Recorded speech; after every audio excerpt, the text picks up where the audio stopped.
My name is Kate Lane. I am the owner and creator of Kate's Plate. It's a healthy meal prep service in Dayton and Cincinnati. And today you're joining me on making a recipe to be used as meal prep lunches or any meal throughout the week. This recipe is Thai chicken soup. But soup actually makes like a really great meal prep because it reheats well. You can pre-portion it out so it's ready to grab and go on your way to work. Soup is also a great use of things in your fridge. So it's very forgiving. It's a very flexible recipe. Most soups are. You can put whatever veggies in you like, leave out whatever you don't, or if you don't have something, that's okay. Let's get into it. Thai chicken soup has in it a base of ginger or aromatics or ginger and garlic. We're going to saute them in coconut oil. You could also use olive oil. The star ingredient is a red curry paste, but pick a Thai red curry paste for this particular soup. It's a little different than an Indian curry, and you can get them in mild, medium, hot. Then we have some chicken stock base. We're going to use coconut milk to make a creamy soup. The veggies that are in it are onions, sweet potatoes. That gives it great fiber and great nutrition. Often I have carrots, and I don't seem to have carrots with me today, so I'm just going to use a little bit of celery instead. Again, do what you want, or leave it out entirely. And then some bell pepper. And I went ahead and got a rotisserie chicken. That's a really simple way to make your meal prep easier if you're not into making the chicken from raw. So we're going to make, as the side dish, a really simple toasted sesame cucumber salad. Again, very flexible recipe. I'm just giving you the base, and you can do whatever you would like with it. Okay, first things first. We are going to get our pot warming up. So I'm going to start this over medium to medium high. I'm going to take a little drizzle of this equal to maybe about 2 tablespoons and put it in my pan. For ginger, you can peel it with a peeler. You can peel it with a spoon. You take the spoon and flip it upside down and rub that along the skin. Removes it. It's actually pretty effective.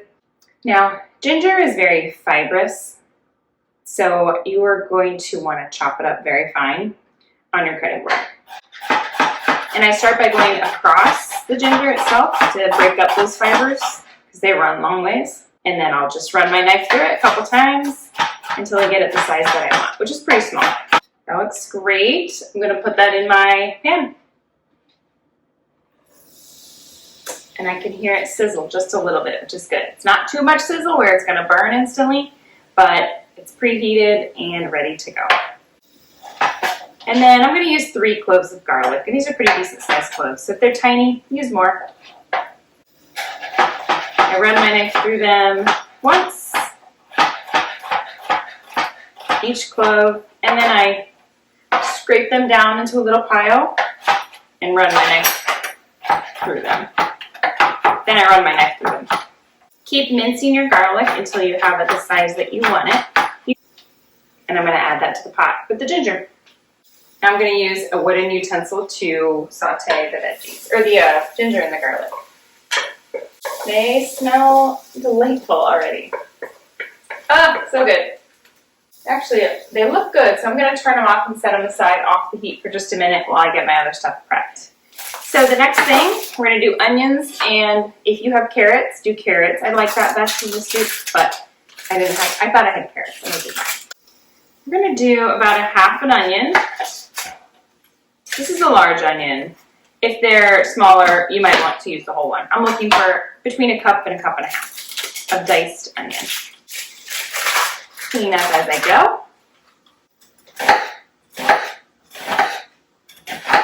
go. Ooh, onions. All right, in the pan, the onions go. Ooh. Now I'm going to chop a little celery. And if you want your celery to be a little bit finer in your soup, cut it once or twice lengthwise. This one's pretty tiny, so I'm just going to do it once.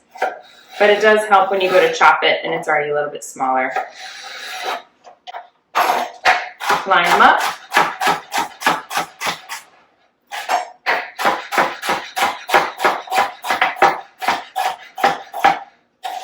Okay, that looks good. I'm gonna add these to my pot. Bring it back on the heat. Cut my sweet potatoes and my peppers. So I'm gonna peel these. It's kind of a funny shape, the little sweet potato. This guy is kind of hard to peel. If you want to get kids involved, just trying to peel potatoes is a good job. I'm going to dice these. So I'm going to go up and down and then cut each one in half.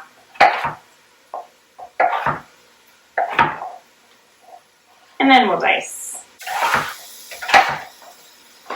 Okay, those can go in our prep dish. Now, meal prepping for lunches sounds like it could be something for bodybuilders to do. It's not. Feeding myself lunch is admittedly much harder than it should be.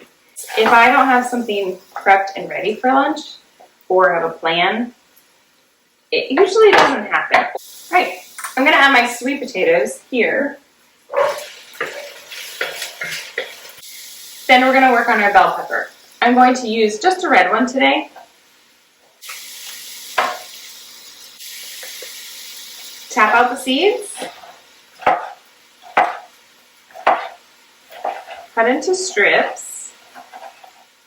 And then the strips are going to get cut down into cubes. Not cubes, just pieces.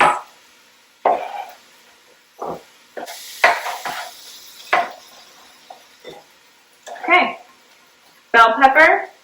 Check. Into the pot it goes.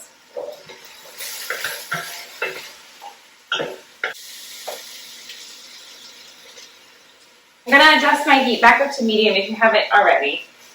To get them nice and soft, while the veggies saute, I'm going to shred up this rotisserie chicken. If you don't want to buy rotisserie chicken and you have chicken breast in your freezer and you want to use it up, perfect. I prefer doing a bone-in, skin-on chicken breast, whether I slow boil it in a pot, and once it's done, then I'll shred it up, and then you can use that stock. That's awesome. Or you can just bake it slow and low in the oven, so it's nice and tender, and then shred it up. Whatever you prefer. I use the light and the dark meat, whatever your family prefers, or whatever you would like for your own palate or diet. Okay, this looks good. It's about 2.5 cups, maybe closer to 3 of chicken, which is great. Okay, I'm going to add my curry paste.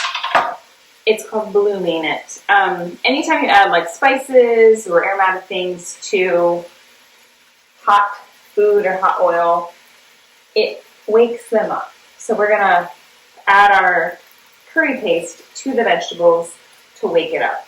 But before I do that, I want to prep my broth so that I can pour it in right after, because I don't want it to scorch or burn. All right, so this is about 4 cups of water. To that, I'm going to add 4 teaspoons of stock base. You could definitely use a veggie stock base, like if you were making this soup without chicken, you were making it with beans or red lentils, would be awesome in here. Give it a good stir. Let it dissolve. Okay, for curry paste, this is going to be per your taste. You can start off small. I end up adding an insane amount of curry paste because I want it really punchy and I want it really flavorful. I'm going to start off with about 2 tablespoons.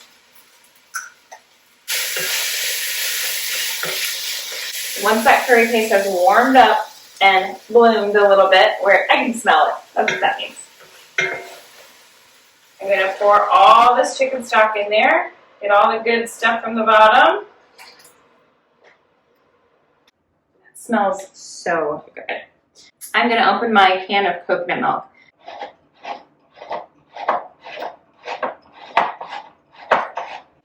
So I'm going to give this a little time to come to temperature, finish cooking the sweet potatoes or carrots all the way through.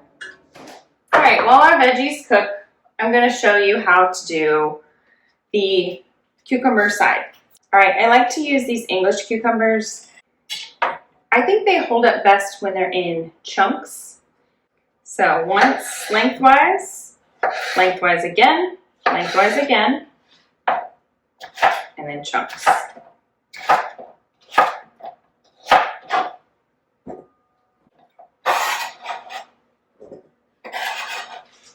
That looks great. Now let's show you options for dressing. I think the star of the show for a cucumber salad like this is toasted sesame oil. So really, if you just put a little drizzle of this and salt, that would be enough. That would be so good. I'm going to show you some other options, but first let's check on our soup. So the veggies are pretty much done. I'm going to add in our chicken. And I'm going to add in our coconut milk. I'm going to start with about half the can and see if it's the creaminess that I want, because you can always add more. Can't take it out. About 3/4 of the can. I'm going to add a little more broth. I added 4 cups earlier. I'm going to go with 2 more. So in total, that would be 6 cups of water. Okay, for cucumber salad options, chili crisp is like a kind of a trending ingredient. It's essentially like a hot chili flake in oil, and it's delightful. You could just scoop a little dollop of that on there, stir it around, a little sesame oil and salt. You could do garlic chili sauce. It gives you that spicy, garlicky chili bite. It's one of my favorite ingredients. It's definitely spicy, and if you want a little kick, I mean, these are both spicy, so if you want a little kick, go for it. Or if you want something more mellow, not spicy, you could use miso. And what you would do with this, I'll show you in a little dish. Put a little dollop and a tablespoon and a half. And then I would thin it out with toasted sesame oil, some rice wine vinegar. So I'm just making a little dressing. Miso has some salt in it, but you can also just make sure that you're salting your dish. Enough. It's good. Because cucumbers need kind of a lot of salt. Yum. All right. I'm going to go ahead and use the miso version because we made it, so it will look dark.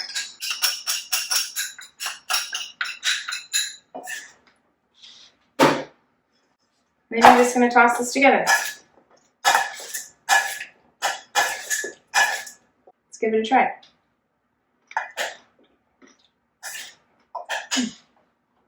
Love it. All right, our soup is ready for taste test.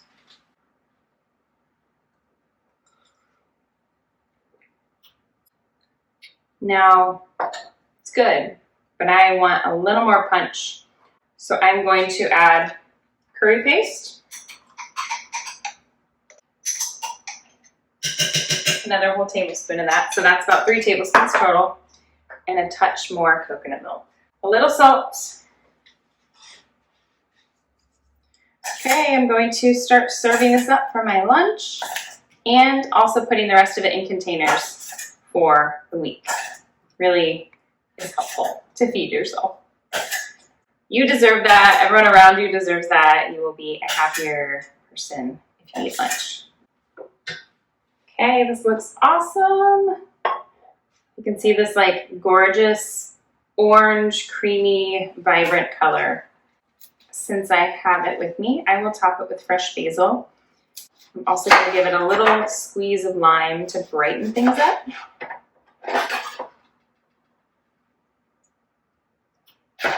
Thank you very much for joining me today. I hope you give this recipe a try. It's very unique, but it is so good. Thanks so much. Here's my spoon.